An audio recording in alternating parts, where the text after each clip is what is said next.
இது கூட்டு, இது அவியல், இது பொரியல், இது சாம்பார். கையெடுப்பா, இது ரசம். இதையாவது ரசத்தை எங்க வச்சீங்க?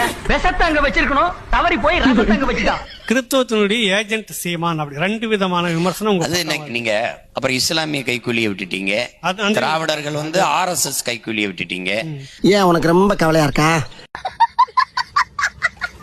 திமுகவை ஏத்துட்டீங்கன்னா RSS BJP பெட்டி கொடுத்துரும். RSS ஏத்து குத்துட்டீங்கன்னா இஸ்லாமிய கிறிஸ்தவர்கள் வந்து கோடி கோடியா கொடுத்துருவாங்க. தம்பி விஜய் கருத்தை ஏதாவது எடுத்து பேசிட்டீங்கன்னா திமுக பெட்டி பெட்டியா கொடுத்துரும் உங்களுக்கு. ஆமா கொடுத்துரும். நல்ல வருமானமா? கோயில கட்டினான்ல, குளத்தை விட்டான்ல, அங்கேயே வேப்ப மரம் புளிய மரத்தை நடல, ஏன் ஆலமரம் அரச மரத்தையே நட்டான்?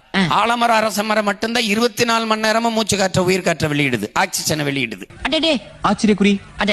நோட் பண்ணுங்கப்பா, பின்றாம்பா. நீங்க வேப்ப மரத்தடியில போய் படுக்காதப்பா ராத்திரிக்கு.